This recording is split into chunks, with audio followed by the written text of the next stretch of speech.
Bienvenidos a un episodio más en Lucio.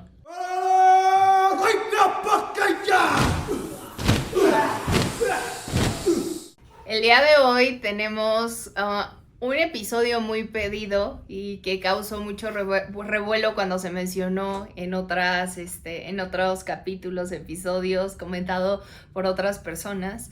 Vamos a hablar de depresión en hombres, pero antes, a ver, vamos con los comerciales y la intro.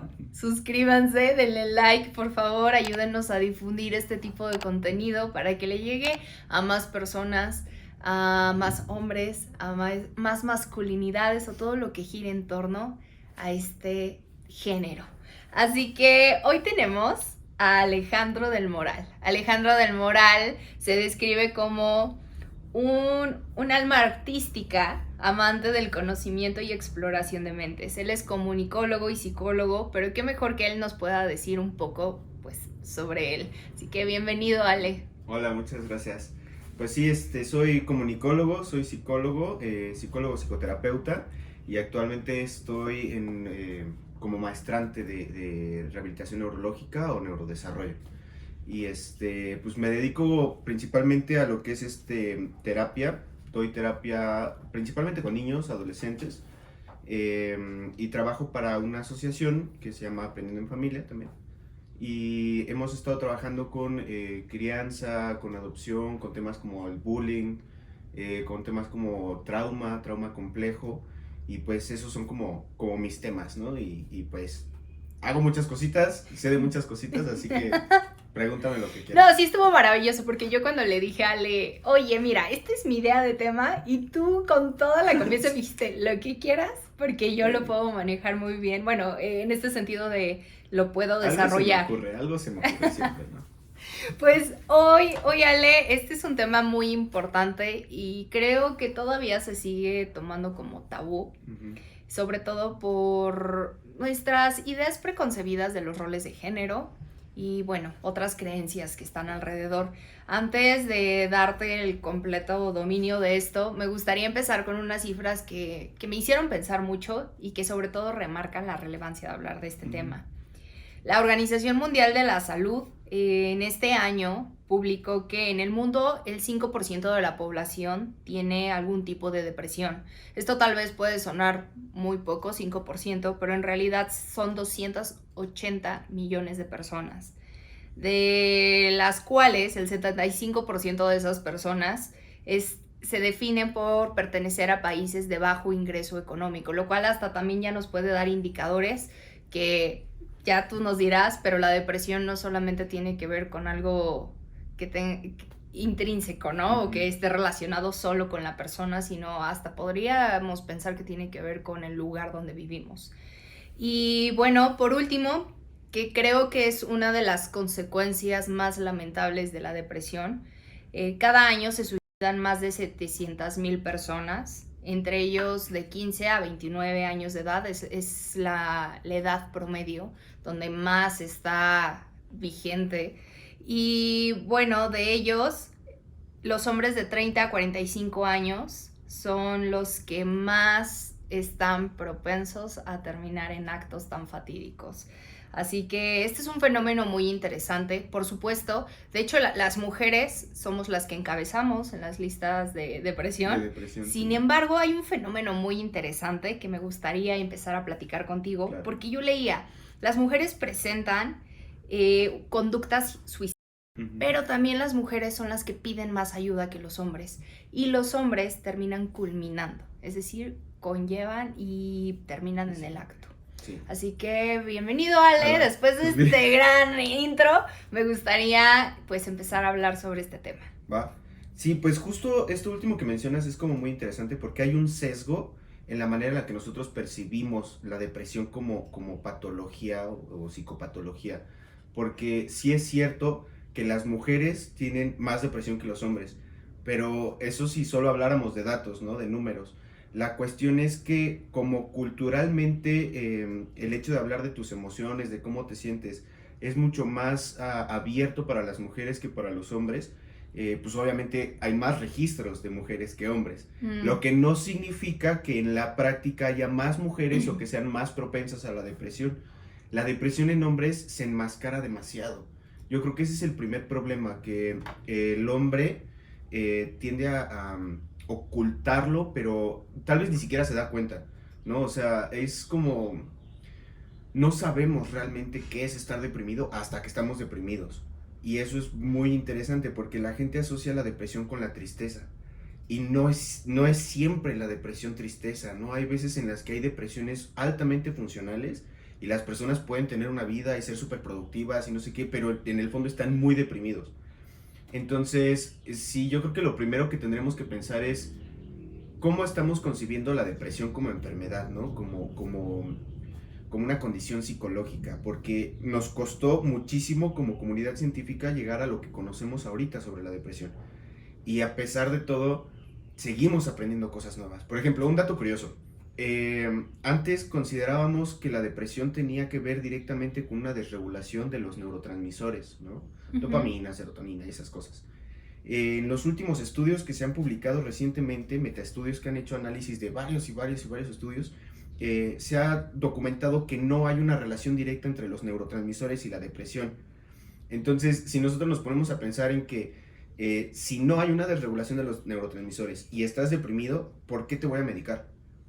Okay. O sea, ya es como, órale, vámonos, ¿no? O sea, es un golpe sí a la industria de la psicofarmacología, pero también es como para decirnos, oye, pues estamos medicándonos y no sabemos ni por qué, ¿no? Sí, y porque me da la impresión que puede funcionar más como un placebo y va a seguir ahí la problemática. Sí, y es que, o sea, es interesante porque sabemos que las medicinas funcionan, ¿no? Sí. Hay personas que están deprimidas y a las que de plano no, o sea, ni con medicina salen, ¿no? Para ese tipo de casos hay otro tipo de terapias que son muy complejas. Igual y hasta me dices, ¿a poco todavía se hace? Pero todavía se ocupa la terapia electroconvulsiva. Entonces se sigue. Sí, en efecto, yo, ¿a poco todavía se hace? sí, todavía. De hecho, yo también me saqué de onda cuando estaba en el hospital psiquiátrico, en el Instituto de Psiquiatría Ramón de la Fuente. Estaba ya haciendo mi servicio social y me dijeron, oye, pues, este paciente va para TEC, sí, para TEC. Y yo así, pues, ¿qué es eso, no? No, pues es terapia electroconvulsiva. Y yo dije, no manches, que todavía se hace. Sí, todavía se hace y es muy interesante cómo en ese tipo de casos, o sea, ya es como la última opción, ¿no?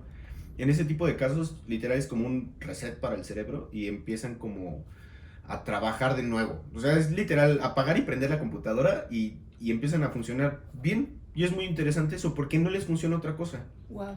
Ya hablamos de casos muy severos. Ya son casos así que dices, no sale. Ah, bueno, para esto, o sea, no hay una sola depresión. O sea, la depresión históricamente empieza más o menos en el siglo XIX, en el siglo XX, a finales, inicios del siglo XX, cuando surge como ya como enfermedad. Antes se hablaba de melancolía y había muchos tipos de melancolía, ¿no? Y había algunos que tenían que ver, por ejemplo, con episodios psicóticos, habían otros que tenían que ver con episodios de manía.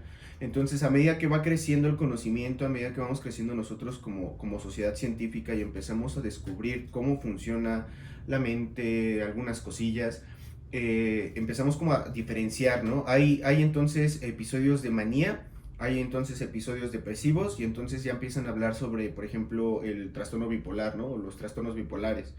Entonces, hay muchos tipos de trastornos del estado de ánimo. Entonces, hay varios tipos, pero hay dos principales, que es la depresión mayor y está ay, se me olvidó el otro. Bueno, el asunto es que normalmente cuando ya tienes una depresión, el tip para saber que estás deprimido es el tiempo. Todos hemos estado tristes, todos sabemos cómo es estar triste. La sensación. La sensación. Uh-huh.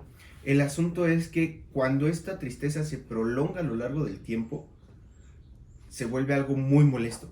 O sea, ya empiezas, por ejemplo, a dejar de comer, las cosas que te gustaban ya no te gustan. Hablabas de que hay una depresión funcional. Sí. ¿Cómo podríamos, porque lo pienso, por ejemplo, en mí, ¿no? Voy a trabajar, hago mis cosas, a lo mejor sigo saliendo con mis amigos, me baño, como, pero si es una depresión funcional, quiere decir, asociando con lo que mencionas de tristeza, es que mi estado de ánimo está alrededor, está rotando alrededor de esa tristeza, o cómo es que yo me puedo empezar a dar cuenta.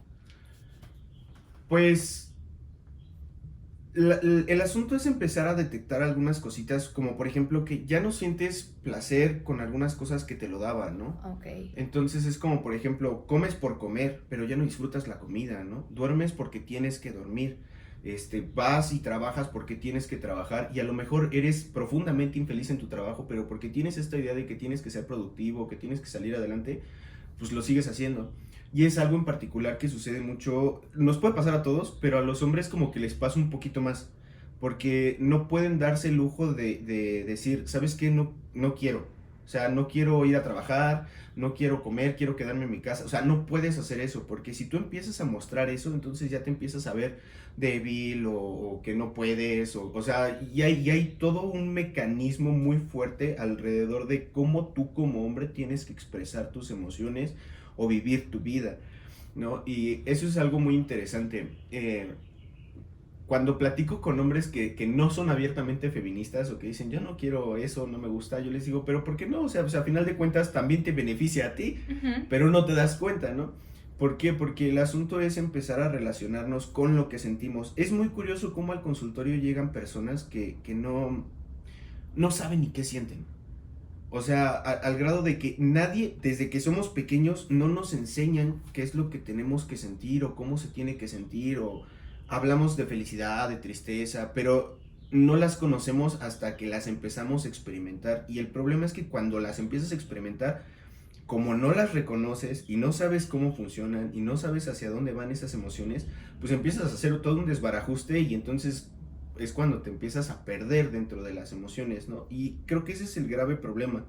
Hablar de depresión es hablar de un error sistemático muy grande en todo el mundo. O sea, no solo es aquí en México, no solo es en Estados Unidos, o sea, cada país va a tener su forma de tratar a sus trastornos del estado de ánimo. Por ejemplo, en Estados Unidos es mucho más frecuente que vayan a medicarse antes que vayan a terapia, ¿no?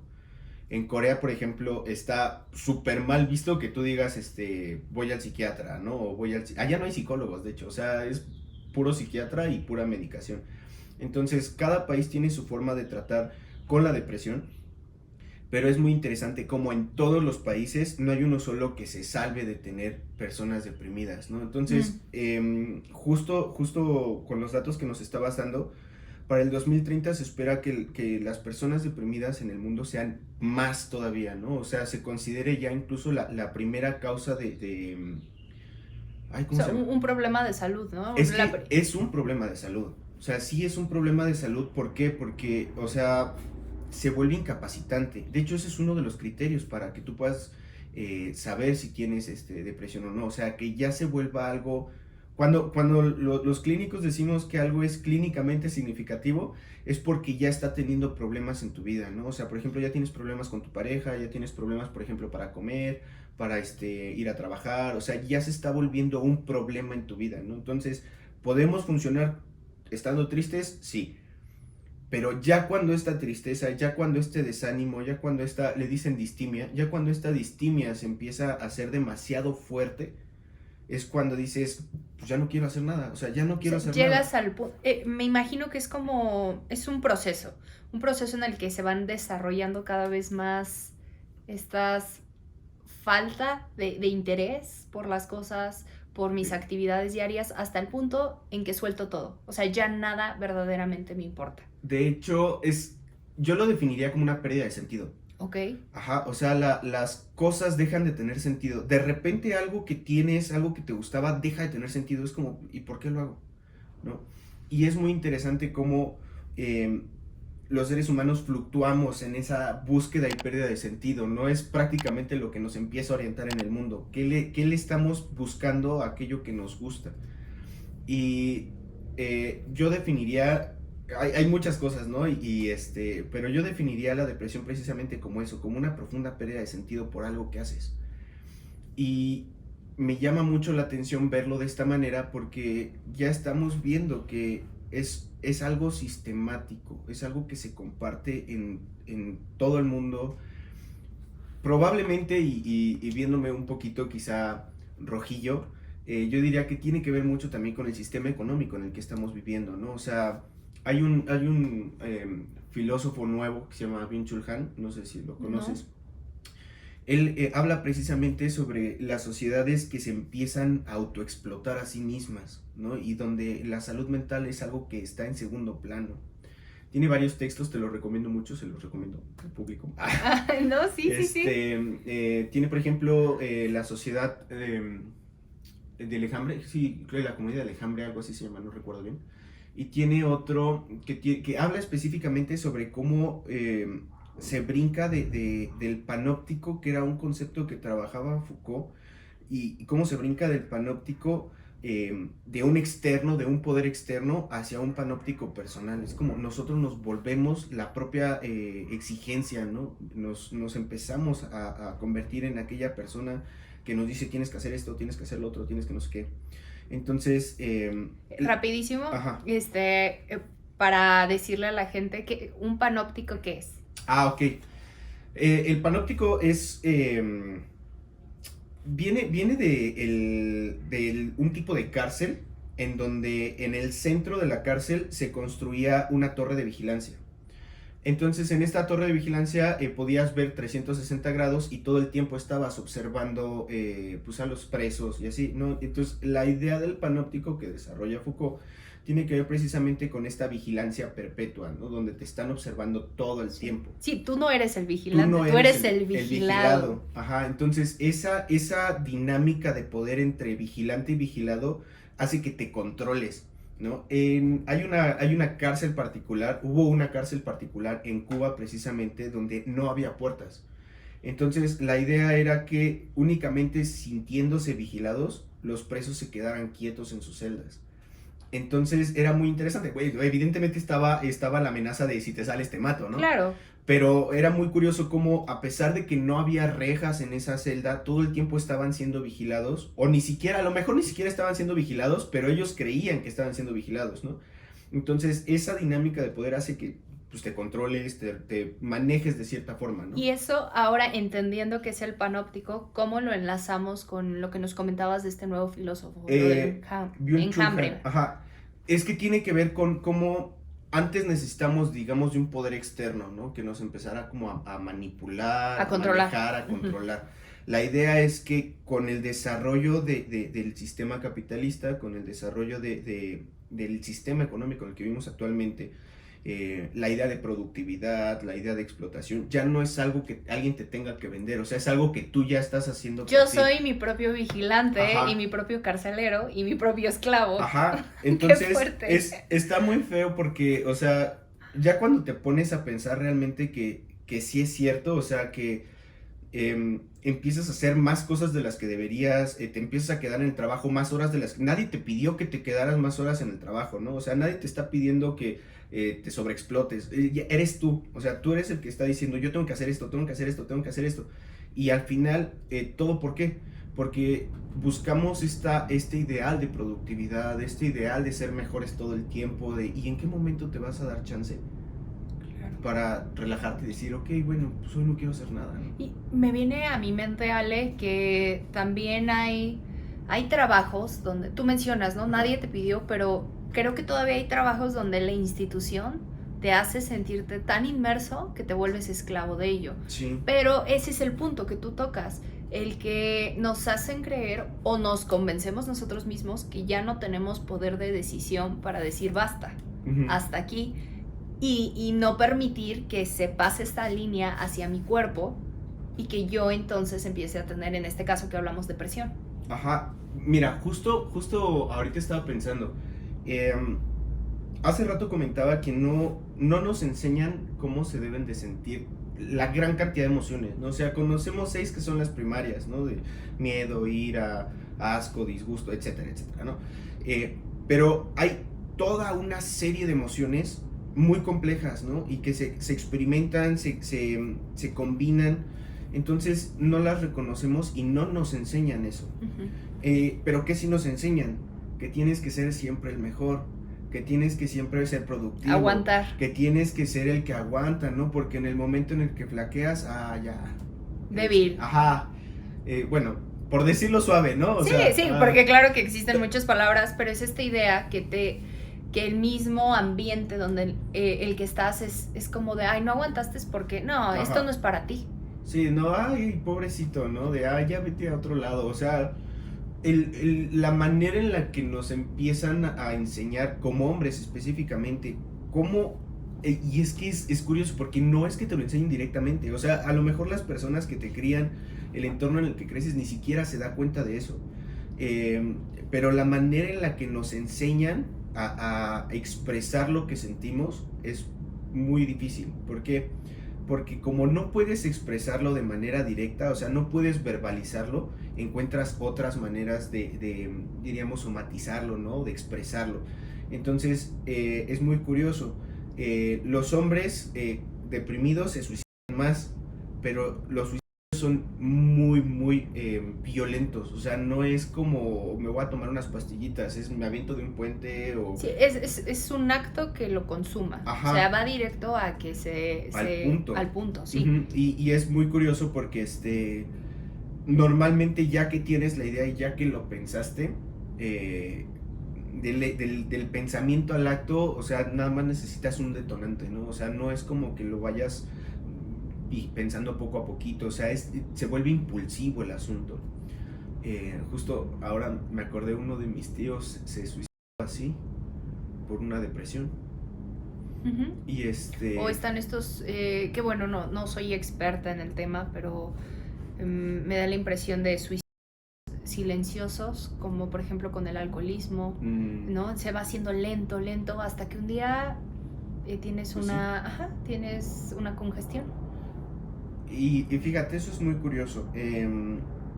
Una forma de enmascarar la depresión es buscar estimulantes. O sea, buscas aquello que perdiste, este sentido que te digo que pierdes, este placer, este gusto por las cosas, lo empiezas a buscar en otros lados. Entonces, como cargas rápidas de placer, o de emoción, o sea, emoción. Buscas sentir algo, ¿no? O sea, ¿cómo qué serían, Ale? Principalmente las drogas, o sea, es muy curiosa la relación que hay entre la depresión, los hombres y las drogas. El alcoholismo en México es una de las enfermedades más fuertes, ¿no? Y tiene muchas consecuencias, no solo a nivel biológico, sino a nivel social.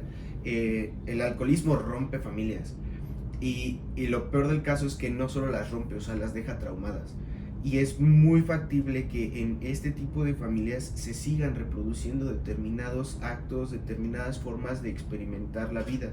Entonces, las personas que se deprimen y terminan consumiendo algún tipo de sustancia, empiezan a entrar en un ciclo, ¿no? Entonces es como de, me siento mal, me drogo, me siento mejor, pero de repente ya me siento mal otra vez, entonces me vuelvo a drogar y se empieza a hacer un ciclo muy fuerte, ¿no? Y salir de ahí es muy complicado, porque ya no solo es la depresión, o sea, ahora ya también tienes una adicción a una sustancia, a una dependencia.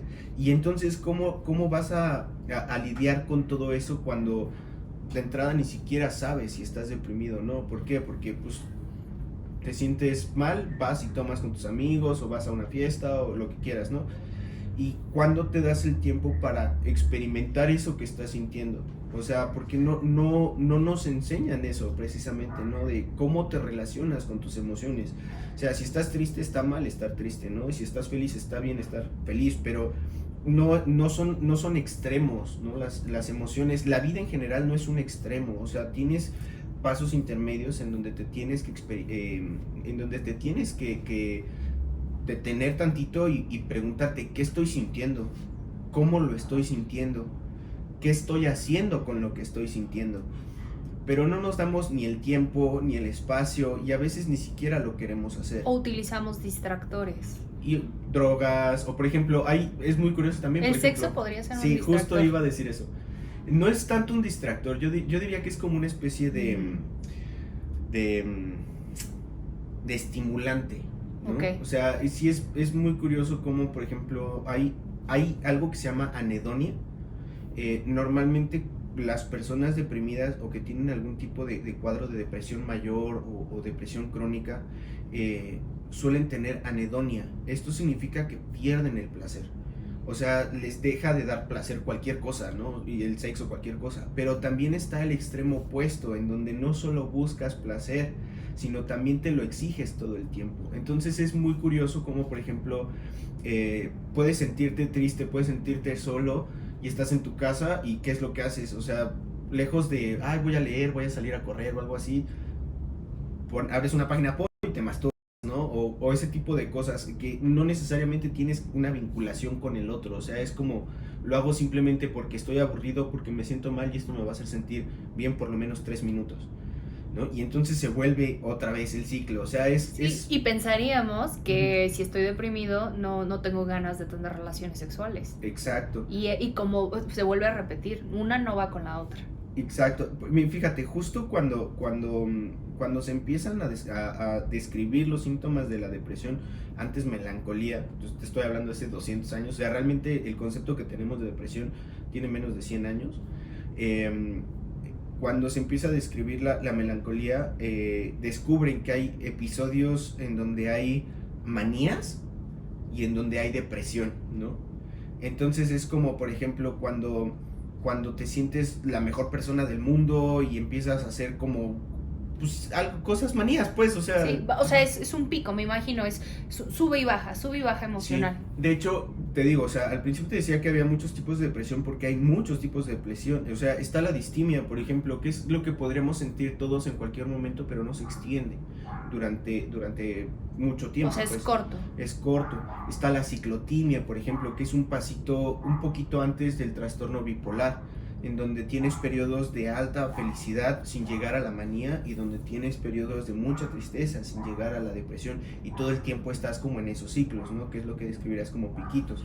Está la depresión mayor, la depresión crónica, hay trastornos del estado de ánimo, entonces sí es como hay muchas cositas que si no te sientas a estudiar o a verlo, pues realmente ni cuenta te das, ¿no? Y es muy curioso cómo ya lo empiezas a observar, a ver, en ti principalmente, ¿no? Ale, ¿qué le podríamos decir a las personas que nos están escuchando? ¿Cuál sería el paso para hacer algo con nosotros mismos? Lo primero es escucharte. O sea, si sientes que algo está mal, detente a escucharte.